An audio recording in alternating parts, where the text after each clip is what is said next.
Well, good evening, everyone, and welcome to our webinar this evening.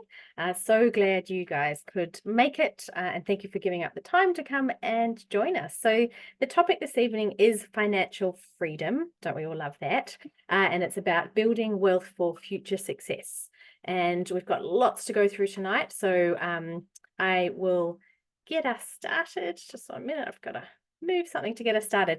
All right, so in the presentation this evening, although I would love to know everything about all of you, I don't, so a little disclaimer here.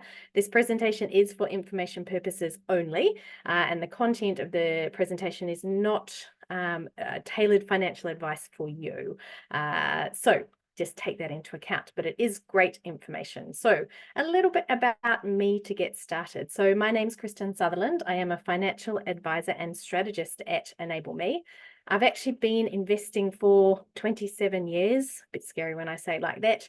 I am very strong in the property investing field. I'm actually current president of Auckland Property Investors Association and love, it's a real passion of mine, property too.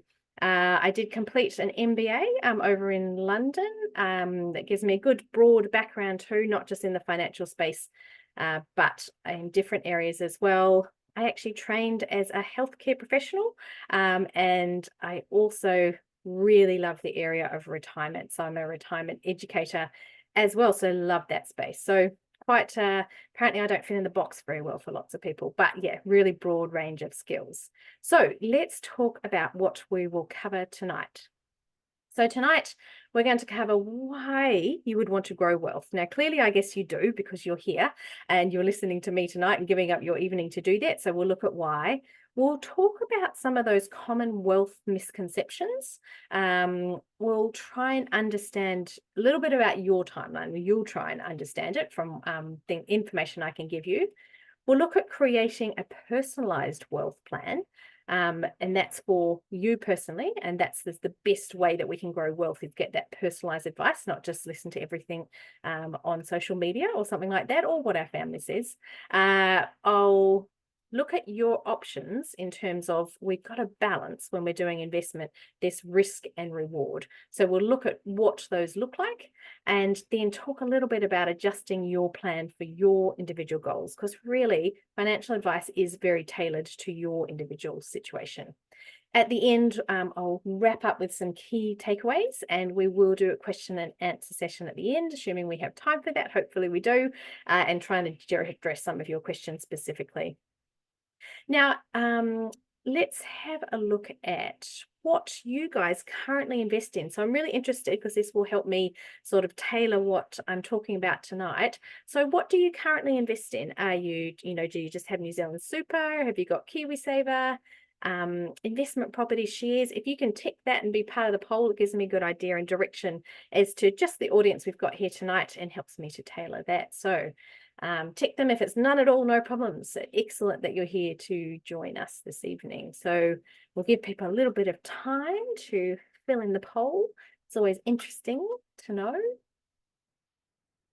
All right. How did we go? Did everyone get a chance to do it? All right. Okay, here we go. So a lot of people on KiwiSaver. Excellent. That is actually a great recall to be growing wealth. We've got quite a few people, investment property, shares, managed funds, term deposits, high interest savings, and no one doing nothing at all. Amazing. Great job, guys. So we're all doing something, but we could do more. So let's have a look at, we're going to talk through some of those different options tonight, but excellent that everyone has got started. So why should you prioritize wealth? Well, lots of different reasons. And again, I will keep harking back to this. It is individualized for you. So you will have your reason as to why you want to be doing this. But whether you want to follow a passion, have more options on what you do for work, or just live a different lifestyle, that might be some of the reasons. For some people, it might be solving a problem. So if you've got what we call a retirement gap, and we'll talk about that a little bit more a bit later, we might need to solve that. So meaning that your savings, the retirement gap is when your savings forecast is not following the rate that will meet your retirement goals. We've got to know what those goals are to start with, but we're not meeting it. For others, it might be we're improving security. So we're reducing that impact of volatility. We could talk about that lots today. Markets, couldn't we, about volatility? But what we mean by this is allowing your plan, to adjust to that sort of volatility. We need to establish a bit of a buffer for error. Like, we all make mistakes, mind you. I've made a few.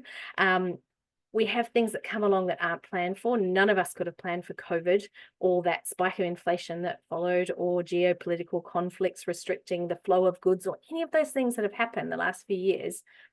We can't know they're coming, and we can't plan for them.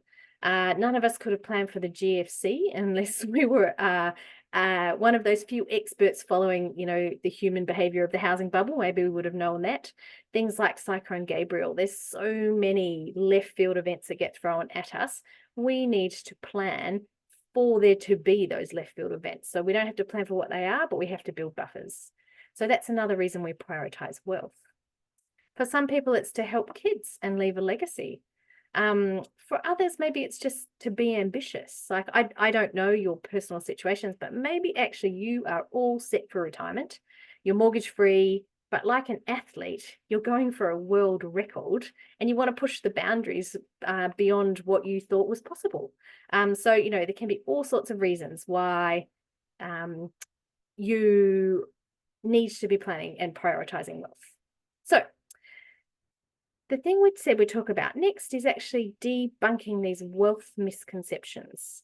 So let's have a look at what some of those are, and I can give you maybe some examples because at Enable Me, we work with lots of clients. So we sort of hear these quite a lot, these wealth misconceptions. So let's have a look. First one, wealth creation is only for the ultra wealthy. Well, I can tell you that's not true. We get everyone, from all walks of life coming through Enable Me, and we can certainly help them with wealth plans. And it doesn't matter where you're starting from, it matters where we're trying to get to and your trajectory for getting there. So it is not just for the ultra wealthy. Wealth planning is for everyone, and we all, if we haven't started, which looks like most of you guys have, but if we haven't, we need to be taking the first steps. Some people tell us it requires a lot of money to get started. It doesn't, depending. Basically, a wealth plan meets you where you are right now. So wherever you're starting from, that is where we start from. So we don't need a lot of money to get started. And it just means we adapt the strategy to wherever you are at the moment. And whatever, the hand of life has dealt you, we'll adapt to that. Another form of gambling where people lose all their money. Well, I'm sure we've all had family and friends tell us the horror stories of everything that went wrong for them. Unfortunately, there are, times where, things happen like that. And that's why we need to build things like buffers, know what our money personalities are, know what our appetite for risk is, so that we are not gambling, so that we have a plan and we're not going to lose all our money, because we've got a plan for what happens. We've got a plan A, B, C, and D if we need it. It's only for people with a financial education. Again, not true. You can pay people to help you. You can learn from all different places in this day and age. So it isn't just for people who already have that financial education. It's for really quite accessible to most people now to, be able to build wealth. And it takes too much time because you have to do it every day. Well, I can guarantee you that's not true. There's all sorts of passive wealth creation as well. And we'll look at some of those as we go through tonight. But it certainly doesn't take a lot of time. If you wanted to, and that's your goal, we could probably make it take quite a bit of time, but it certainly doesn't need to. So it's not something that takes a lot of time and we have to do every day. Now, growing wealth is essential to your financial well-being. And let's just look at some of these. I find them quite frightening statistics of, what people think about in terms of wealth. So 65% of Kiwis are worried that they aren't on track to afford a comfortable retirement. Now, we do see a lot of clients here at Enable Me, and I see it often, people coming in worried about their retirement. But actually, a lot of the time they don't know for sure if it's a cause for concern, but they're worried about it. So having a plan alleviates that worry, because we know where we're starting from, where we're going, and how we're going to get there. And if we're not on track to get there, we have a plan in place to rectify that as much as we can. 70% of Kiwis worry about money daily or weekly. Now, that's frightening because we don't want money to be the thing we worry about. We want other things in life to be the things we worry about, the more important things like people and things like that. So we having, again, a plan alleviates some of that money worry, because a lot of the time we put systems in place for clients that take away the daily decisions about money and make it just about the long term. So we really want to have a system in place and a plan that stops the daily decisions that we need to make and automates those things that we have to pay. There are things we have to pay in life, like our bills and our rates and our electricity and our mortgage or our rent. We want to automate those and concentrate on the areas where we can make a difference. And 70% of Kiwis think that they will need to work past the age of 70. So I guess you've got to find out, right? If that's something that you're worrying about, we could alleviate that worry by actually just knowing, is that true for me? Where am I starting? Where am I trying to get to? Am I on track to get there? If I'm not, what do I need to do? And then we can take away that worry. All right, so the reality is, if we start from some of, those basics of investment, let's think about cash and money in the bank. So we're going to go on to some of these different forms of investment. So money in the bank, I think historically we've all probably got parents or grandparents that used to think this was a great idea, but unfortunately at the moment, the risk of leaving your money in the bank at the moment is it loses value over time. So that's not a great wealth overall strategy. We might have some of our funds that are accessible, at any point in time, but we don't want things sitting in the bank losing value. So we need, if you've got time on your hands, and I'm not, sure of all your different ages, but crafting a wealth strategy is essential. And please don't think it's too late. Again, we start where your feet are and we move forward. So wherever you're starting, generally, it's not too late to put some form of strategy in place to make sure you get at least closer to where you want to be going. So money, we get this diminished buying power. So we don't want all of our wealth sitting in money because it's not working hard enough for us. So to do that, we need a wealth plan. Now, what is the wealth plan? A wealth plan brings together different asset types. So we're going to look at what those different asset types and a wholesale strategy that provides cash flow. So that's the money we need to live to meet our financial needs. So it's just a plan so that we can spend the money we want to, and we've got to look at what assets we need to do that. This is why we need a wealth plan, because making all of this happen requires different steps at different points along our journey and our life. Often repaying your mortgage early requires the surplus, and getting rid of the debt allows us to then have the opportunity to build wealth. So lots of different parts to a wealth plan. We might not all have a mortgage. Some of us might be renting, but lots of different parts that we need to have a look at and talk around. All right, so let's start looking at the wealth plan. What do we need within this plan? So your wealth plan starts by knowing a few different things, and you'd be amazed as a financial advisor, people come along and I say, right, where are we starting from? And a lot of people don't really know exactly where we're starting from. So if you're out there attending tonight and, spending the time with us, think about, where am I starting from? What assets have I got? What resources have I got available to me? That starting point is really important to understand exactly what it is. And it's not hiding things from yourself. Like, there might be some short-term debt. We've got to count all of those things, get you to a point of we know exactly where you're starting from. Then once we know where you're starting from, where are we trying to get to? A journey is from a start to an end. What's the end game? Where do you want to end up? Do you want to work? Do you want to work till you're 65? Do you want to work till you're 55? Do you want to start a charity? Do you want to be able to provide for your children?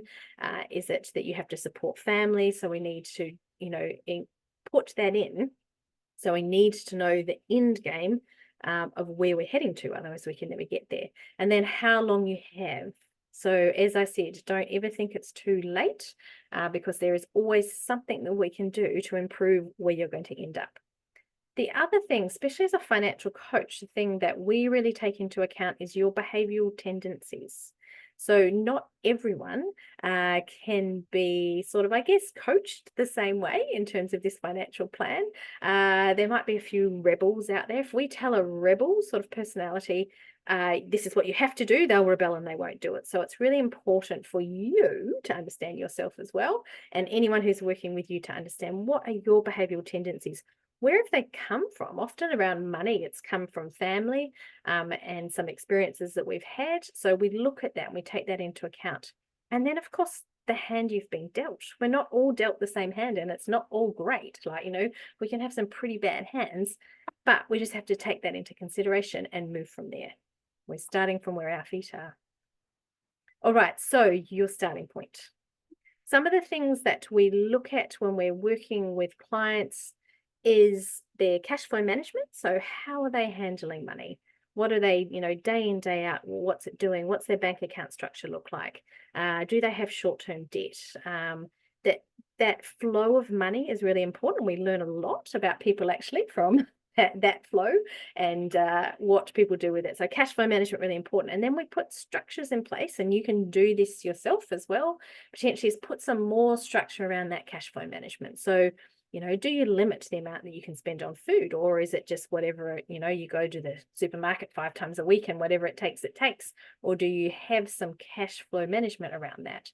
Short-term debt, we really try and help people to get out of short-term debt as quickly as possible, because it's very high interest and we want to move on from that. Mortgages or savings. So do you have a mortgage? Do you have savings? How hard are they working for you?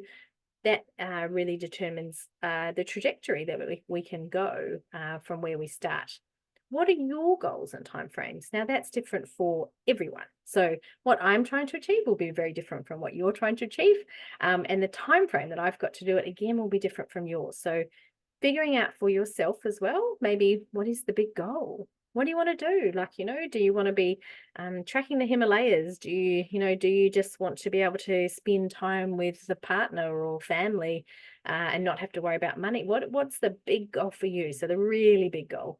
And then behavioral tendencies. So we want to be able to leverage those. I talked a little bit about them, but we want to leverage those tendencies and help get them to help us to where we want to go. So a little bit about cash flow management. Now, really key. It seems very simple, I know, but to grow wealth, you need to have more money in than more money out each month. So if there's no money left over from your current situation, what's going on, you need to focus on that. So you need to have a look at what is it that you can change. Either it's the money in or it's the money out. Often just using an app to track that can be a game changer for people actually. So have a look at what you're spending and know, is there money left over at the end of the month? If there's not, that's the start of where we need to start.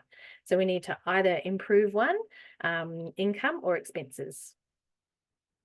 All right. And the other thing, if we're moving on from cash flow management, is that debt really holds us back far more than you think. So it's not that debt's bad. We're certainly not saying that, but it's how we structure it and how quickly we try and pay it, what type of debt we're holding. Is it short-term debt that we're paying very high interest on?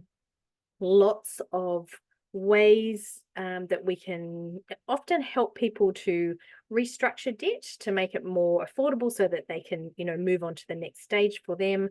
But really think about debt. Is that the thing that's holding you back? And how can you change that or reduce it or restructure it or whatever you need to do to move on to the next step? Because we don't want debt to be the thing that stops us from moving on.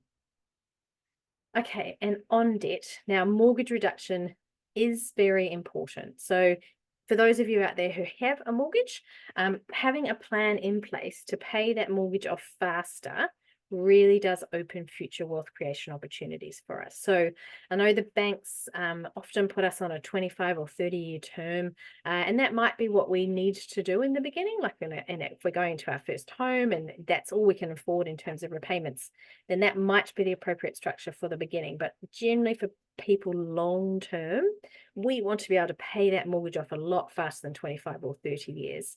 And for a lot of clients working with Enable Me, we can get that debt down from say 30 years to 10.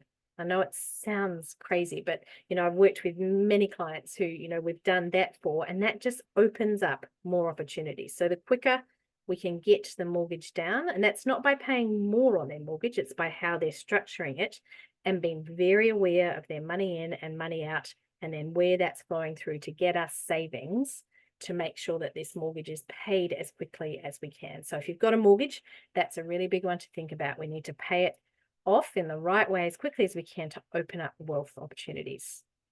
So let's have a look at what that looks like if we could pay that mortgage back faster. Just some examples to show you of how it opens up wealth opportunities for us. So here's, we've got the graph here, we've got the blue line of our mortgage amount. So we've got a mortgage, we're paying it off. It's a pretty typical structured mortgage at the bank. Most people, the average age of people buying houses now is older than it used to be. So a 30-year mortgage, we're actually seeing a lot of people only become mortgage free at 65. If that's the case, you'll see in the graph that the blue line basically touches, our zero amount at 65 for the mortgage. Then we get KiwiSaver. That's excellent. I saw so many of you had KiwiSaver. So we've got some KiwiSaver coming in. And then we start spending it. And we want to live the life we've lived potentially, and live our happy life that costs us, a certain amount of money. And in this example, by age 69, so this is a very typical example we see for a client who has nothing but KiwiSaver. If they're paying off their mortgage at 65, they are running out of those extra funds and extra money by 69. So the foundational pillar in action is to look at this mortgage restructure. Now, repaying your mortgage early really increases the opportunities for you to build that wealth. We look at at what point does that line, so the yellow line at the moment, it's crossing that 0 point at age 69 in this. We want to look at how much later we can get that to cross the line by reducing the mortgage at a quicker rate. So let's just say that we were paying the mortgage at a faster rate, so restructuring it differently and making sure we've got it all structured in the right way to get it down quicker, and we can now repay this mortgage by 55. So at 55, then it gives us all this extra time, which is the green line of extra savings time.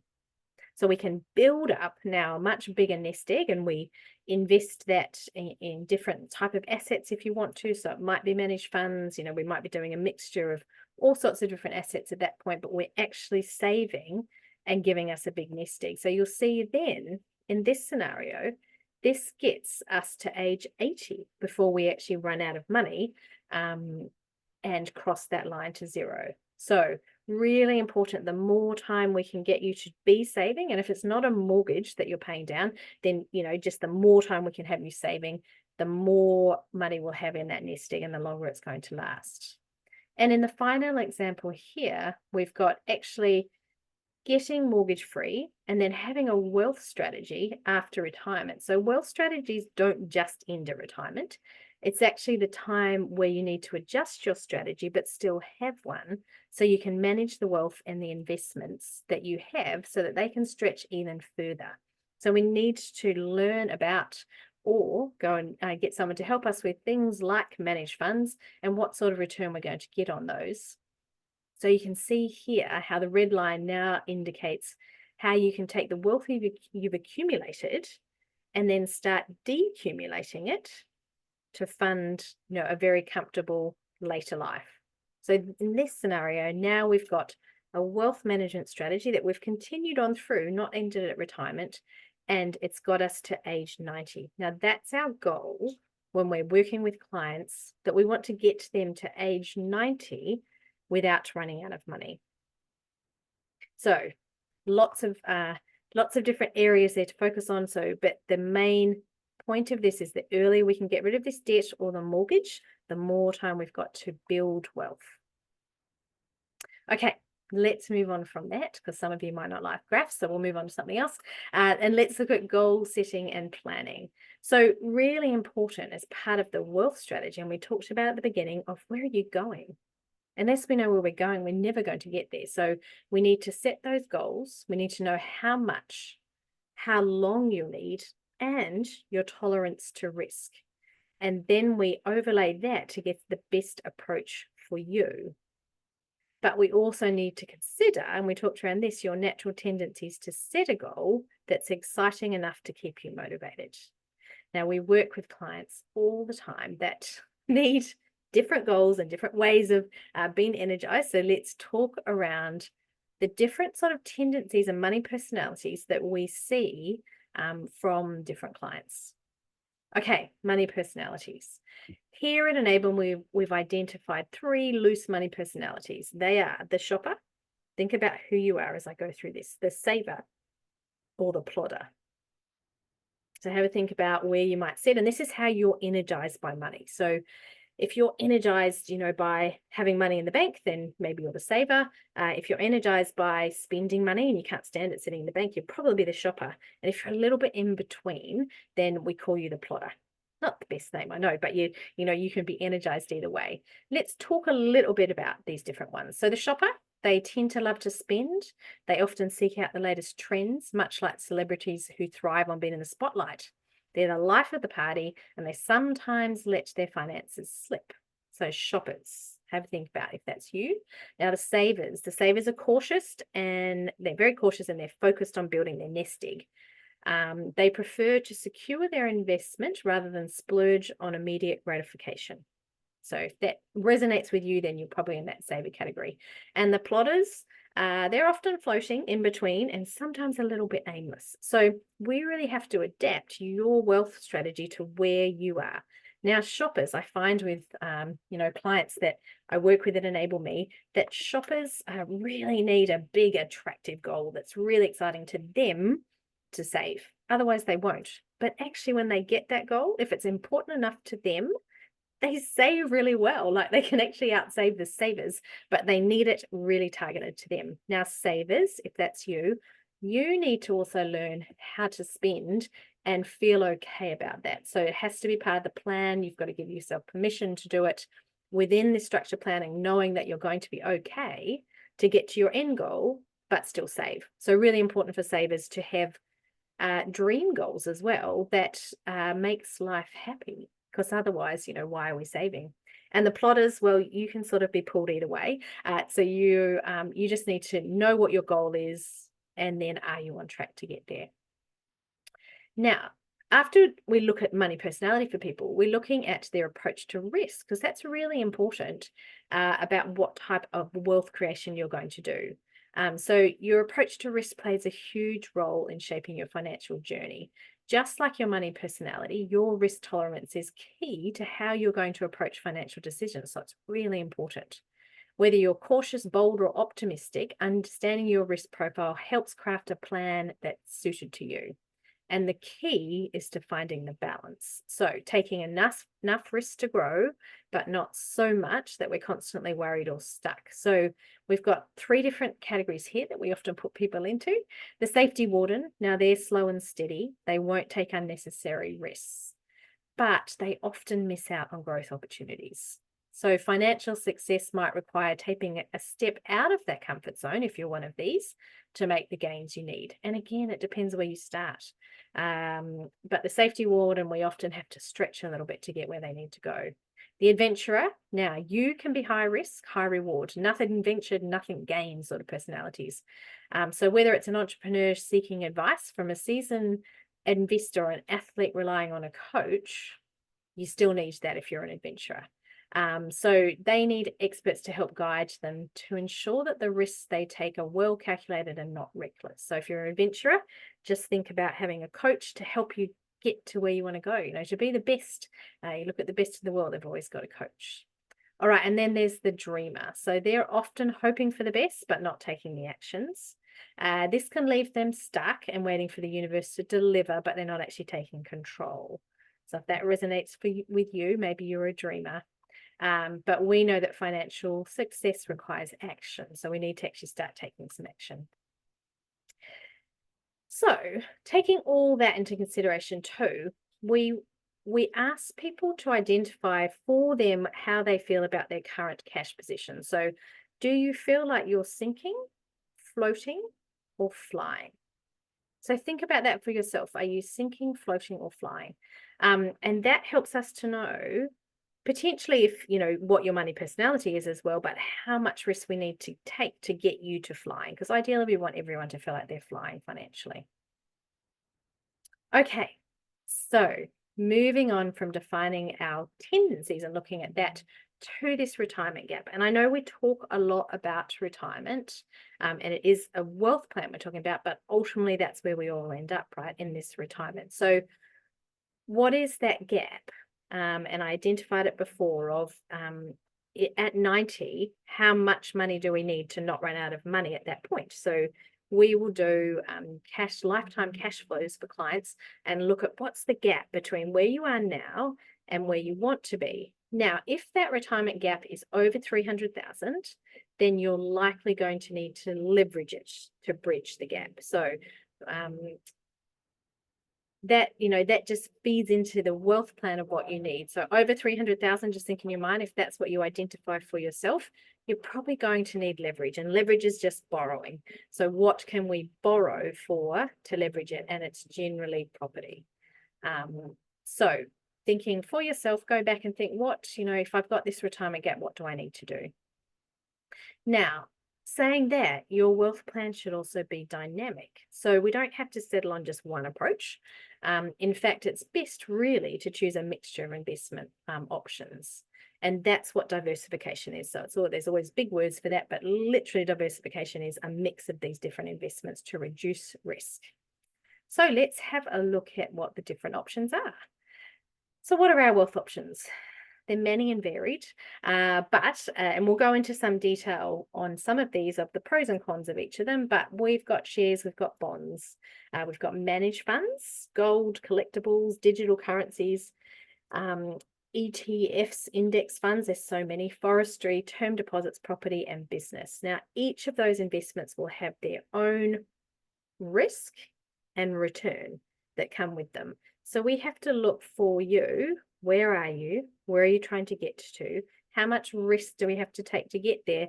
So what type of wealth option are we going to need to use to get you there?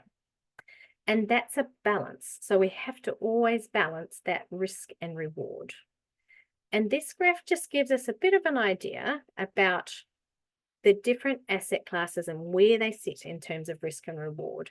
So generally cash is not so risky because it's cash. We can sit it in the bank and there's not a lot of risk associated with this, but it also doesn't give us a huge return generally. Managed funds, a bit more risky, more return. Property, if we're sliding up the scale, more risk, but also more return.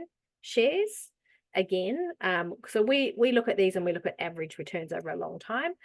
So shares give us more risk, more return, but also more risk. And then business is generally considered at the top. So it takes a lot of effort and a lot of risk and a lot of outlay, but often gives us very good returns. Now, the bigger that gap that we've got, that savings gap, generally the bigger gains we need to take. So the bigger risk we need to take to close it.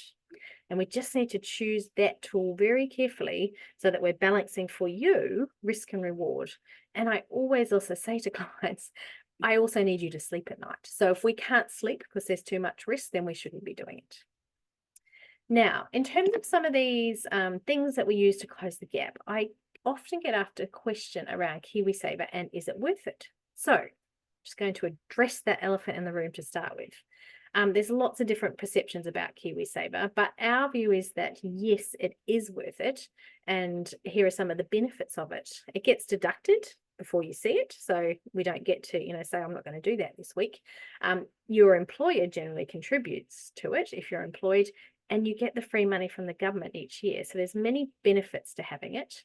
But the downside is it locks up your money until 65, unless we can use it for a first home, and assuming that rule doesn't get changed. And it's often unlikely to provide the amount of funds you'll need. So remember that graph before, people running out of money before 90. So there's a bit of a gap. So we need to look at what else we can do to close that gap. But it is a great start. So I love that so many of you are in KiwiSaver because it really is an excellent starting place. So let's look at the different pros and cons of some of the other investment types. So term deposits are useful if you're needing to draw on your investments in the near future. But if you have a lot of time on your hands, say 10 plus years, you may want to take more risk so the investments can grow. So term deposits are liquid, reasonably liquid, depending on how long you've got them on there. They're considered very safe, passive, so not going to take you lots of time to do, easy to execute, so really accessible, and it's a timed commitment for what you need it for. So you can, say, actually, I'm going to need that money in 6 months. I'm going to put 6 months. But the downsides we talked about are low returns, and inflation can kill some of the returns on that. So that's that buying power of money gets a little bit wiped out if because term deposits don't give us generally a lot more return than we're going to see in inflation. So what about the pros and cons of managed funds? So remember, this was a bit higher on the risk, bit higher on the return. So they're liquid because we can, sell them. They're diversified. So a managed fund generally has a number of different shares within that. There's many, many different options. So whatever you want to be doing, we can generally find a fund to do that. There's a variety of investment styles. So, you can decide what it is and how you want to do it. There is different levels of risk. So, we can go a conservative fund, we can go an aggressive fund, and everywhere in between. And often, a benefit for people that they really like is it's managed on your behalf. So you're not having to make those decisions. The people that are in the market all the time are making those decisions for you. Drawbacks. So can be high fees. So, you can investigate that, but can be high fees, and there is an overwhelming choice selection there. So if you're not great at making a decision, then I would get some help from someone to do that if you're looking at funds. You'll see that difference, and I bring this up a lot with clients, that difference between average returns per fund type is really big. So if you're going to go into managed funds, having an understanding of what the different fund type returns are is really important, because over the long term, if this is a long-term investment strategy for you and you're very heavily into managed funds, the difference between a 2.45 and a 7.71% return is huge over quite a long time. So make sure you are very aware of the fund you're in and what sort of return it's getting, and that it's suited to what you need it to do. So appropriate for your age and stage. All right, and lastly, property, pros and cons of property. So benefits, it's a stable asset class. You get a rental yield from it. So, property should be paying you some money to hold it. It provides growth. It's tangible. Kiwis love that. We love property. And it can be leveraged. So for a lot of people, this is what the silver bullet is for property, is that we can leverage it. So if your retirement gap's over 300,000, remember, we need to likely leverage. Drawbacks, low liquidity. We can't just sell it tomorrow. There's a whole process involved. There is a high entry fee. So, we need to save that money or get equity from somewhere else to get in it. Not all properties are made equal. We've all heard the horror stories of someone choosing a property that potentially wasn't right for what they were trying to achieve. And there's a limited time frame for lending. So as we get older, unfortunately, the banks don't lend us money forever. We are on a limited time frame, but don't think it's too late. Generally go and ask, because I've had a lot of clients who are very surprised that they can lend, especially on investment properties, actually, after you would be able to lend on your own occupied. All right, so why property? The power of leverage. That's the silver bullet of it. Over time, leveraged property outperforms other asset classes by 250%, and that is just about leverage. So we'll look at an example of the power of leverage. So let's look at a managed fund. We've got, say you've got 160,000 that we're looking to invest. 160,000 goes into a managed fund, and we use 160,000 as a deposit on a property that is 800,000. So that's our 20% of 800,000. For managed funds, we would expect something like a 6% return. So we saw all the different classes there of that, a 6% return, and that would give us 9,600 per year. If we look at property, that same 6% return, because the 6% is growing on the 800,000, not just the 160,000, that gives us a $48,000 return. So, neither of these asset classes perfectly grow in straight lines, but over time, this tends to be how these asset classes performs, about a 6% return for different properties, different areas. that would give us this 48,000. Now there might be some holding costs and things, because I know there'll be some people out there jumping up and down saying there's holding costs, Kristin. I'm like, I know there's holding costs involved, but even if we had a few thousand in holding costs, let's give it 12,000 or 18,000. We're still getting 30,000 out of this property compared to the 9,600. So that's the power of leverage, and we use it all the time here at Enable Me with clients. Let me give you a quick example. So Kathy and Jim, they came to us. They were 51 and 55. Now they had a retirement gap of 550,000. So if we remember back, the only way to close that sort of gap for them to live the life they wanted to in retirement was to do property. So that's exactly what we did. We bought the 3-bedroom home where they bought this in Papamoa in 2020. Purchase price at the time, 665,000. The CV for that today is 860,000. So that closed their gap, 195,000 at the moment. And if they can hold, so they're 51 and 55, they can hold for another 10 years, or however long they want to do that, then we'll be able to close that retirement gap entirely. So that, I could give you so many examples of clients that at Enable Me we've done that for, but this is the power of leverage. But let's remember, the best approach for you depends on your time frame. So how long have you got? Where are you starting from? The goals, what's the big, the big hairy goal that we're trying to achieve? What's the dream? What's your appetite for risk? You've got to be able to sleep at night. Otherwise, it's not worth it. What is your capacity for risk? So what sort of backstops have you got? What plan A, B, C? Have you got family that you could lean on? Have you got friends that might be able to help if it all goes wrong? That all adds into our capacity for risk. What's your cash flow requirement? So what do you need per year to live? And if you can't answer that question, then you need to find out. What is it? What does it cost me? Get an app, track it, find out. How flexible can you be? For some of us, we've got a lot of flexibility. We might be able to move places or move jobs or, change what we're doing. For others, they might have a lot of family commitments that just isn't possible. So what sort of flexibility have you got? The ability to access mortgage funding, how long have you got? Can you do it? What sort of employment have you got? Are you self-employed? That might make it harder to do that. And your access to equity. So have you got existing equity or, money sitting somewhere that we can access? And what's your wealth goal? Remember, we can't get there if we don't know what we're trying to achieve. Now, when is the right time to get started? Get asked that all the time.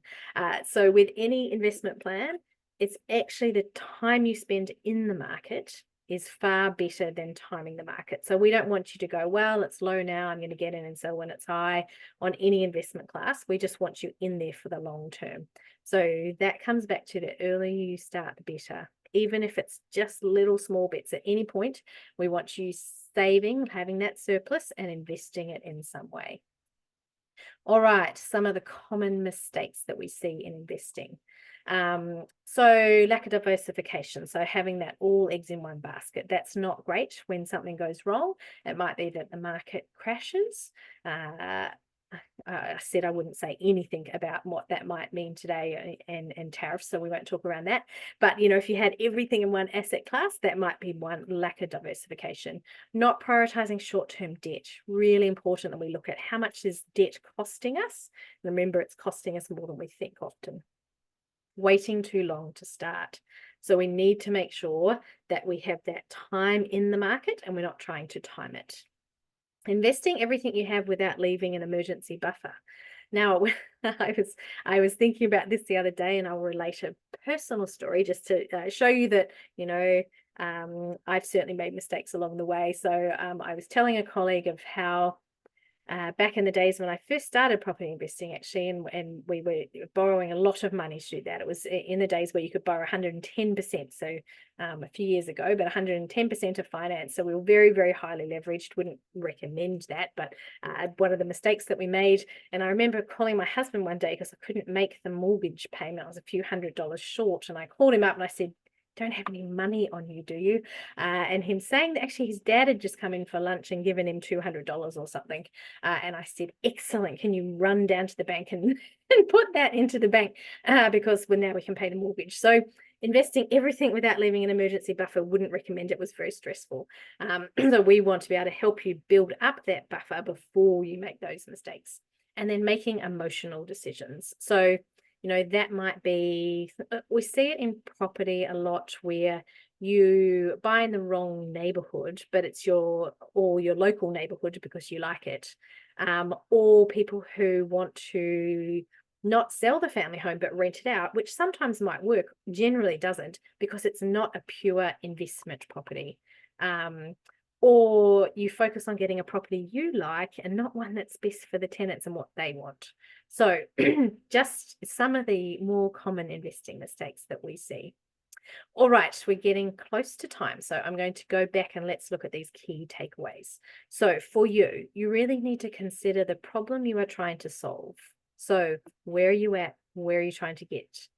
You've got to understand the requirements of your investment. So until we know where we're trying to go, we don't know what the investment needs to do. So you really need to be very clear on what is it that this investment needs to do. Otherwise, we can't plan for what it needs to do. Consider your timeframes. So how quickly, are you going to get there? It might be that, it's like by 55, I want to be retired. And so, that means we've got to take a bit more risk, but we've got a really clear end game of where we're going. Consider your risk preferences. So we've talked a lot around that. I need you to sleep at night. So make sure that you consider that and work with a trusted expert. So instead of making the mistakes yourself, I've done a number of those, but I certainly in my investing career too, worked with a number of mentors along the way, and they've stopped me from making mistakes. So someone like Enable Me, can be that sounding board, the one that helps you figure out where you are, where you're going. Are you on track? If you're not, helping you to get the plan in place to get there. So that was lots of information, I realized. So hopefully, that helped you to look at financial freedom, how you're going to get there. If you are interested in finding out where you are, and this is a really good way to do it, here at Enable, we actually do these consultations called financial consultations. You can book one because you've come along tonight. If you book it tonight, you can come along for $149, which is pretty good value. You'll be able to come and see, where am I starting from, talk about where you want to get there, and find out if you're on track to do it. So really, really, it's an hour-and-a-half session. You work with a coach, $149 to come along. If you can't get to it tonight, from tomorrow, you will still get somewhat of a discount, and it's $249. So scan the code if you would like to do that, and it's $149. They are excellent sessions. And then from there, you can look at, would I like to work with Enable Me going forward, or just figuring out where you are and what you're trying to achieve, and getting that clear in your head. So well worth it. And with that, I've left a few minutes for questions. So we are going to move on to questions and answers. I think Jessica's going to help me with that. Thank you, Kristin. That was a great presentation. Let's get on to some questions. So one that's come through live, it's just going back to risk tolerances. The question is, can you help navigate approaches for couples with different, or in brackets, opposite risk tolerances? Very tricky one. It is tricky, but it is doable. I think it's just been sitting down and having those conversations. Sometimes I feel like a bit of a marriage counselor, I have to be honest, as a financial advisor, because we have lots of couples that come in. For some reason, we don't do, you don't tick that on your marriage thing of what sort of personality you are, but it's sitting down and having those conversations about what is it that you're both trying to get to, and how comfortable do you feel doing it. And if one person's really uncomfortable, then getting help, that might be what helps the person who's uncomfortable and very, risk adverse, to feel more comfortable. If you got outside help, it might be just learning yourself, like going through the learning journey together on what would help that person feel more comfortable. Ultimately, it might be that you have to meet in the middle, and we've got a real risk taker and we've got a real safety warden, and we actually just have to meet somewhere in the middle so that everyone feels comfortable enough. But often, I've had couples like that if I can work with them and show them what the plan is, and show them the steps we need to take to get there, and what the backstops are. So like being able to say, we have this in place if something goes wrong, because something will always go wrong. Life happens. That's what life is. Things go wrong along the way, and we just have to have those backstops. So that often helps making the person who might be less willing to take risks to help them to feel comfortable, is showing them what's plan A, B, C, D, and giving them permission to be able to question and find out, what would happen if. So that's worked really well in the past. Thank you so much, Kristen. Great answer. Um, the next question. So we've just had quite a few questions that came through pre-webinar, so we'll answer some of those. What are some of the things I should consider when thinking about using my property as an Airbnb to generate income? Yeah, so lots of things to consider with Airbnb. There's some tax implications. So that's the one I often jump to first. So figuring out how much do I think I'm going to get for that? What might be the tax implications? Because if you're going to earn over a certain amount with Airbnb, then there might be tax implications or GST implications of that. The other one is looking at rates in the area. So local councils in New Zealand have different rules around what you can do with Airbnb, how many nights you can do it for, what that might mean for your rates, and what you pay, because sometimes it pushes you into commercial rates, which is often a real fright for people when they get that rates bill. They're like, oh, didn't realize that was going to happen. And your tolerance for risk often. So just remember, Airbnb, more risky than, say, a residential tenancy where you're renting that property to the same people, where you're doing credit checks and all sorts of background checks on them before they go in. Airbnb, we have none of that. So, what's your tolerance to be able to deal with unexpected things, or, the property being damaged, and what backstops have you got to be able to repair that potentially? If it does all go wrong. So having those backup plans for Airbnb. But, I've met, as I said, I work a lot in the property investing world. And for some people, it can work really well as long as they've got a really good plan. They know the tax implications, they know the rates, they know all the regional rules around what that is. They're prepared to. Often it can be quite hard work. You can put someone in place, obviously, to help you manage it. But then what's the cost of that going to be, and what's the likely returns of it? And then weighing that up against, if I was just, say, to do a long-term residential tenancy, what are all the costs and tax implications of that? So Airbnb can be really good a lot of the time. And for me, working with investors, I often see the returns aren't quite as amazing as they initially thought, but that's not saying it doesn't work for, some people. So understanding what you're in for, I think. Amazing. Thank you, Kristen. This one is a really good one. So is it better to pay off the home mortgage entirely before you start wealth creation, or can you sort of balance both at the same time? Yeah, so very dependent, and I know that everyone hates when I say this, but on your individual situation. But generally, I'm going to speak generally. Generally, at Enable Me, when we're working with clients, we won't sort of get them to pay fully off the home mortgage before we'll start doing wealth creation, be that investments, property, whatever that looks like for them. And the reason is because, remember, we said it's time in the market that makes the difference. So we really want to get people into the market, get as many assets sort of under their umbrella as we can, so that there is time for those assets to grow as much as possible. So, if we've got the home mortgage and we get that down to, I don't know, 200,000 or something, and the person's got some equity in there that we can then use to, say, buy an investment property, and we can leverage that. We could get another property that we now have, say, a 500,000 property and our original property, and they're both growing at 6%. So although I know we focus on paying down debt, we also focus on growing assets. So no, you don't need to get totally debt-free, but we'd always consider your individual circumstances as well. Thank you, Kristen. We are getting so many great questions coming through, but unfortunately running out of time. So we'll answer two more questions. First one, this is amazing. This person is 21, so they have time. Great to have you here. Would a diverse amount of, say, property and shares be a nice middle ground for growth? So we'll say that again, a diversified amount of property and shares?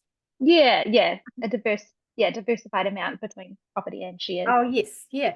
Yeah. Look, as I said, we don't want all eggs in one basket. So that would be excellent. Like if we could get some in property and some in shares, and if you wanted that to be half, however that looks like, that's great. Diversification is always good. So yeah, look, at 21, if you could get money into property and some into shares, and you've got the surplus to be able to do that, that would be amazing. Well done you at 21 for even, thinking of it. Thank you, Kristin. Sorry we haven't had time to get to all of your questions. I'll just ask one more and then we wrap up the rest of the session. So the last question is, what does the 90-minute consultation actually include? Yeah, sure. Great question. So when you come along, that 90-minute consultation is really establishing where you are, what life costs you. So there's a bit of homework to do before that consultation. You work with our onboarding team to work through trying to figure out what life costs you. And so when you come into that consultation with a financial coach, they'll work with you to say, right, here's where we are. They'll work with trying to identify your money personality, what your goals are. So, if you're going to do it, try and think about that beforehand, because that will really help where you're trying to get to. And then if you're on track to get there. So within that consultation, the goal really is to look at where you are, where you're trying to get to. Are you on track? And we're not going to solve everything for you in that 90 minutes in terms of like, oh, here's the full financial plan. It's not that. It's about identifying here I am, here's what I'm trying to get to. Am I on track? If I'm not, what are some of the things I might need to do to get there? And could I get there, or do I need to adjust something differently? So it's quite an extensive look at your current situation and where you want to go, layering on top of that all that money personality side, which is really important.